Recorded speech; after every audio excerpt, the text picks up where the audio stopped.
Broker Daily Uncut. Broker Daily Uncut. News, views and opinion about what's shaping Australia's mortgage and finance industry. Hello everyone, welcome back to another episode of Broker Daily Uncut. Joining you again in the studio this morning on a Monday, fresh off the back of a federal election. Everyone would have been keeping tabs, I'm sure. It was all over the news that another term of the Labor Albanese government. Election mania, it was all the talk over the weekend. Did you guys get down, do your votes, get a democracy sausage? I did. I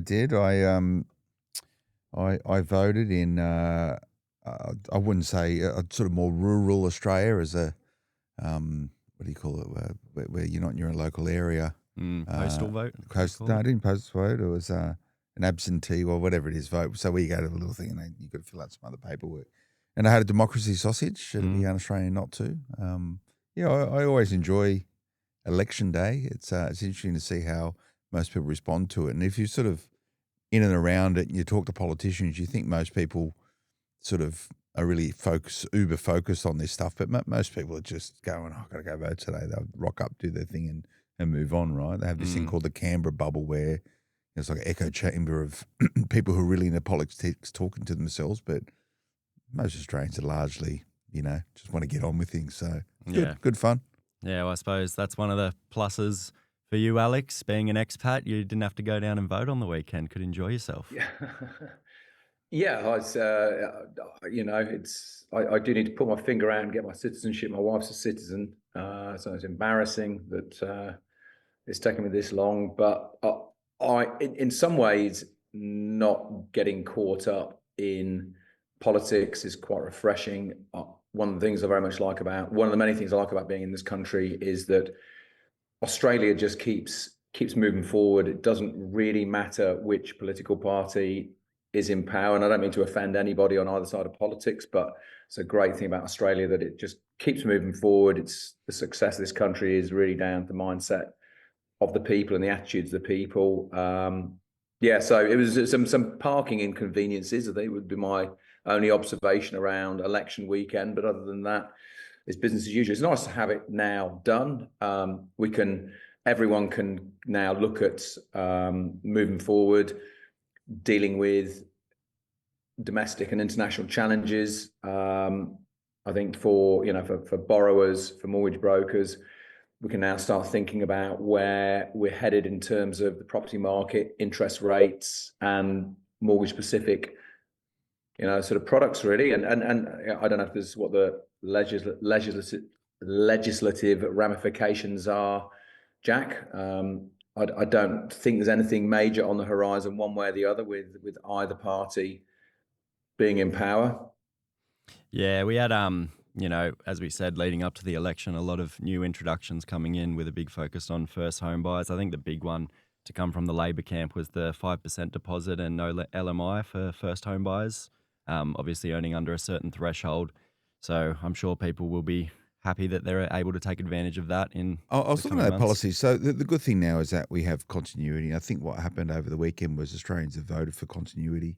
To echo Alex's sentiments, irrespective of the machinations of government, Australia continues to march forward. And I think after 2 decades of fatigue of shifting sands of political leaders, this is the first time in 20 years that a prime minister has held a second term. Voted in a second term. So I think Australians have largely been fatigued by it all, so they've voted for continuity. And we've said beforehand that the differences between the parties aren't at the extremes. Like largely, you've got two parties who have the right intent, and that is trying to shape a better Australia. They see it through sometimes different lenses, but there's uniform sentiments towards, hey, let's just get ahead and get moving. There's some fallouts from this. I would say. It was largely a foregone conclusion who was going to win on the weekend. However, not to the degree in which they've done. It's a historic win in many ways, and they've picked up a lot of seats, and they've picked up a lot of seats from not only a Liberal Party but also the Greens, which was a very interesting outcome. So you have the Labor government now in majority, so they're going to be able to move things through a lot faster. Now, depending on what do we want to see them move through. We need to see how all that plays out. they've made some pretty strong commitments around first homeowners, and I'd like to see that come into fruition. They've also said, and they've been very clear, and we'll have to see how it plays out, that they won't be touching negative gearing. And now you're not going to have a big amount of pressure applied by the Greens because they've lost some seats. So I can't see the Greens sort of pushing that agenda hard to try and get them to shape it. You've got the housing spokesperson, the Greens housing spokesperson has lost his seat. And many people called him Albo's nemesis, right? Because he was just constantly at him. So there's not going to be a lot of pressure around that, I don't believe. So I think now the government can get down to governing. They've had their 3 years with their training wheels on. There's not going to be any excuses moving forward. They've got to get stuck into it. But I would say that you're going to at least get a strong second term and potentially a third term. The Liberal Coalition Party has come unstuck by such a degree that I reckon they will struggle to even the 3 years that they have ahead of them to shift the attitudes of Australians. So, and again, that's Australians voting continuity. You're going to echo Alex's sentiments. There's a lot of pressure globally around tariffs and trade wars, and it's going to be a very difficult area to navigate moving forward. So let's get on with it, everyone. Yeah, well, I don't know if it's just because I'm in and around the news a lot more now, or whether it's because I'm getting older and my friend group's getting older, but I find that a lot of people this election were a lot more engaged with the outcome, and I think they were, to be fair, Yeah. I wonder if that's, cost of living challenges and things like that playing a big part, and, everyone wants to have their say. I found a lot of people who genuinely would go in and do donkey votes and things like that are now telling me about all the introductions that the parties are coming in. Well, I would say towards, the primary vote for both parties is as low as it's been, and you've seen an emergence of independents. And a lot of that is connected with a lot of the independents that you have in the Australian political system. Probably, and there's a lot of female independents. Traditionally, they would have been Liberal candidates, and for many different reasons, they are independents, and you have a huge groundswell towards independents and local people looking to champion those particular ideas. So social media has changed the footprint. I think there's a lot more visible politics for younger people. It's probably finding them a lot more than what it used to in the old days. If you didn't pick up a newspaper once upon a time or turn on telly, you wouldn't have really known too much about it. But now it's coming through their social feeds, and you have sort of influencers shaping opinions in that regard. So, but the younger cohort are a bigger voting bloc now. So, your boomers and your Gen Xers, traditionally what happens is that people become more conservative as they get older. So what, you say beginning of the end of the two-party system through all this social media? No, I wouldn't say that, but I think there's a lot of people scratching their heads saying the two-party system, the gap is so huge now between the two parties. Now, that will come back through policy. But a lot of people are saying that the independent movement largely isn't really independent anymore. It's all largely funded by sort of common sources, and they're very much aligned, and they are clubbing together. So, will that see the emergence of a new party? Who knows? Yeah, is it really independent if they're all bunched in together? I don't know. But I think the point is that Australia can get ahead with it now without any sort of questions about who's going to be leading, at least for the next 3 years, and I would say probably the next 6 years. Yeah. So let's get shifting on these housing policies and all these things that actually matter, that will shape the direction of how Australians live. Now, what's that got to do with mortgage brokers? Most people are going to need a mortgage. Yeah, well, I'm hoping that all the noise that was made around the housing market in the lead up to the election will continue in the months to come. To the point around the 5%, so look at the 5%, and I still need to, we're going to start getting detail around these sort of big policy ideas now. This idea of there's no LMI, okay, so does the government pay the LMI, or there's just no LMI connected with it, and how does that work with the banks? The banks don't need to use mortgage insurers if the government is going to underwrite the risk connected with a 95% mortgage. But it's uncapped in terms of your earnings. So it's for a common house. I think the price is capped in Sydney, for example, is $1.5 million, but your earning is uncapped. So it means that anyone is able to stump up, at what, $1.5 million, 5% deposit is about $75,000, is it? Probably more or less. I don't know. Yeah, it's not bad. Yeah, I think people will be excited, and they're definitely not going to let that one go. So the government's going to have to, announce what are the stipulations that are involved with it? We'll see coming through, but and again, what's going to happen is it's pushing up housing prices, right? That'll be the next discussion. But give us plenty of things to talk about on this podcast. Definitely, and we'll be right across it all. We'll just throw to a quick break. We'll be back after this. And we're back with Broker Daily Uncut. You guys might have seen in the bulletin last week, there was an article around switching aggregators. I got wind of this through some brokers, having conversations with them about the challenges they face when they come to switching aggregators. I think the process could be made a little easier. They think that when you're waiting for the accreditation between lenders, it can take 2 to 3 months to get that when you make the switch. So that's 2 to 3 months out of pocket. It's a big challenge for people, looking to diversify their aggregator offerings. As a broker progresses, their needs change. They may not need the marketing that they have when they're beginning their journey. They might look to switch to a different aggregator, and we talk about how many different aggregators there are out there, but what's the point of having all these different aggregators if you're sort of locked into one? Did you guys happen to read that piece? Do you have any thoughts on that, Alex? I think that, I did read the piece. I thought it was very good. I'd be interested to see some secondary commentary around the difficulties of moving aggregator. It's a difficult situation because of the nature of aggregation. You do end up being quite embedded into a particular system. That said, I think that there should be more portable options these days. I.e., it depends on how long you've been in broking. I think brokers should be able to move group more easily. I noticed some of the comments, from some of the people that said that they would probably move if it was easier for them to move. I'm sure aggregators will have their take on that, and it would be interesting, Jack, to see. I know you're going to be working on a follow-up piece to see what the aggregators have had. I'd like some common sense from the aggregators as well.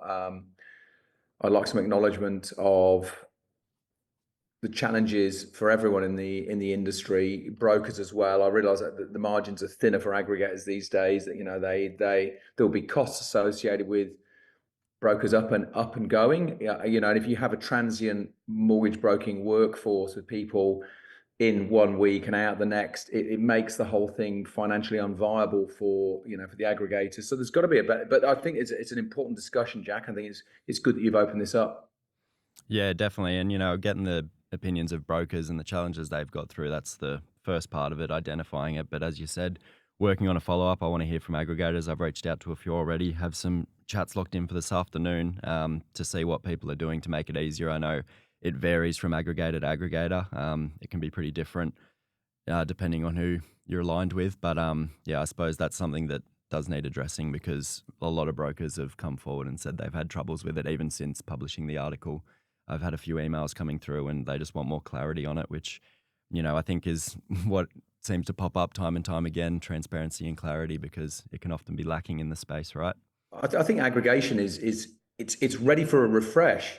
I'm sure that there's aggregators tuning in that will argue that they have been evolving and changing over the last 20 years, but it's kind of really not that different, Phil, from when we first sort of turned up the media.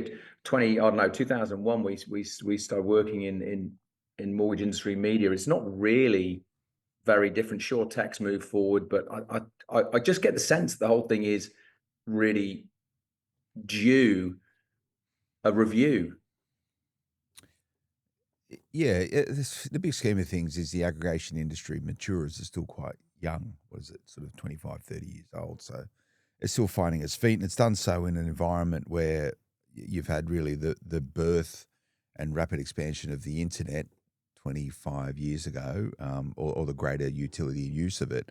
Then subsequent to that, there's this onset of artificial intelligence and how that's going to grow and evolve. And the tools and capabilities of the individuals has been expanded rapidly as a result of that. So what is the relevance of aggregation? Is it just really providing a gateway to lenders, because lenders don't want to connect directly with brokers? Well, that's not really a USP. I think that the aggregation sector can hang its hat on for the future, as and when the ability for banks to connect directly with brokers through technology will only be augmented and enhanced moving forward. So If I was an aggregator, I'd be scratching my head thinking, what's next? And if you think reinventing aggregation to do inverted commas service better, or some sort of engagement level, I don't think that's going to be enough for the aggregator of the future. So no doubt you'll see some new ways that it will be done moving forward, and people will be sitting there going, "Oh, wow, what's this? No one's thought of that." And I'd be expecting to see that at some point. What I would say in terms of shifting aggregation, the sort of the common thrust of most attitudes now is that you shouldn't be locked into contracts. You can turn your Netflix off tomorrow. You can shift your mobile phone whenever you want now. It's like you might need to pay out sort of some device fees and stuff, but this idea of locked in contracts, gym memberships, it's really evolved quite a lot. And the idea being is that you should be able to move the services and the products that you use based on your needs and wants without being sort of incumbent on contracts. The incumbency is on the company to continue to provide value. And as soon as they stop providing value, well, most people will shift and move. Not really the way it is in aggregation at the moment. And there's also the mechanics of moving stuff. Your broker software is in many ways, the heartbeat of a lot of broking businesses. Now you can change, but it can be painful. So it'll be changing but all also the you've got time. the option now to outside of aggregator platforms, there are other providers, portable. I think, I don't know, I'd be keen to hear from brokers and aggregators. I believe that there are platforms that brokers can use that are portable. I mean, whether all aggregators let you use them or not, I think is another matter. Look, aggregators are critical to the infrastructure of mortgage broking. They are the only conduit or access through to mainstay lenders. But I don't think that just because of the rigid structure of aggregation and the way that lenders want to interact with brokers that you should not continually look to improve the proposition. Phil, to your point, I think tech now, what was a differentiating factor 25 years ago? I can remember all of the groups spending ludicrous money now in today's terms on their proprietary technology, which just doesn't matter a jot. You can build tech very quickly, very cheap now. Doesn't give you any kind of competitive advantage in the marketplace.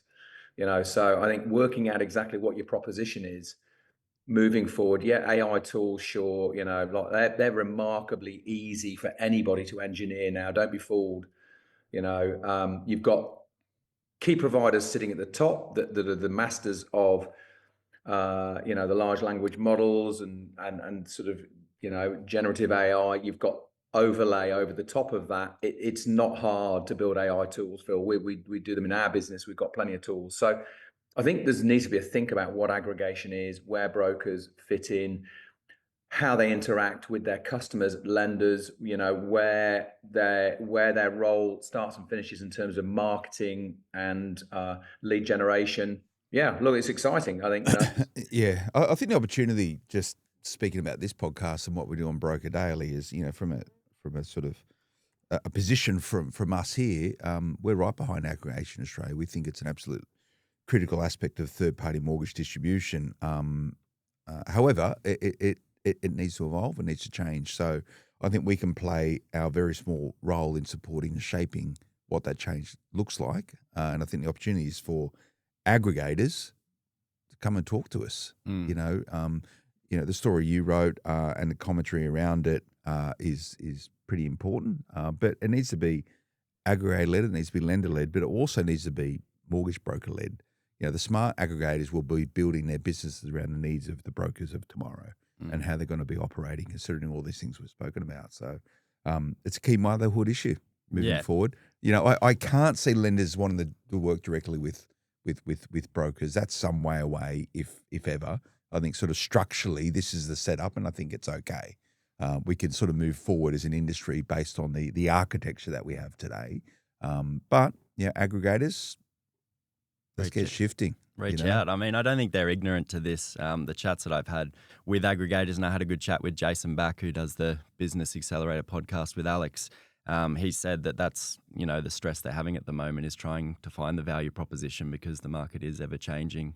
and the needs and wants of brokers are ever changing as well. So it is a tough issue, but we'll continue to follow it. We'll just throw to a quick break. We'll be back after this. And we're back with Broker Daily Uncut. A bit of policy that, is now out of the pipeline, now that the Labor government has won, was the coalition's plan to lower the serviceability buffer to 2.5%. I know it was welcomed by a lot of people. Whether or not Labor will introduce, I don't think they would that. do. I think they're pretty clear on it that they won't shift it. I think it's something that a lot of people were excited for. But we had some research come in that they reckon it would unlock home ownership for 250,000 borrowers. You said that you don't think that they will touch it, or they've said that they won't touch it. I think from what I've read, that they won't entertain it. They'll have some other way to sort of shape it. They're going to the government will concentrate on supply. Is how they'll approach it, rather than trying to shape that sort of lever on affordability. So that's what it's talking about there. It's smaller deposit to get into the market, or a different house that you can get into if you were to sort of shape the buffer around it. But we're literally a day away from an interest rate announcement, which happens tomorrow, and there's still talk on the cards of some people are saying a 50 basis point cut when the RBA gets together tomorrow. So that alone will change the serviceability makeup for a lot of people just straight away. Is interest rate tomorrow? It's 19th, 20th, isn't it? Is it? Yeah, I think I so. thought, well, I've got tomorrow in my head. I don't know. Hang on. Maybe I'm wrong. I think it's the 19th, 20th, but it's next Tuesday. I think one it's after.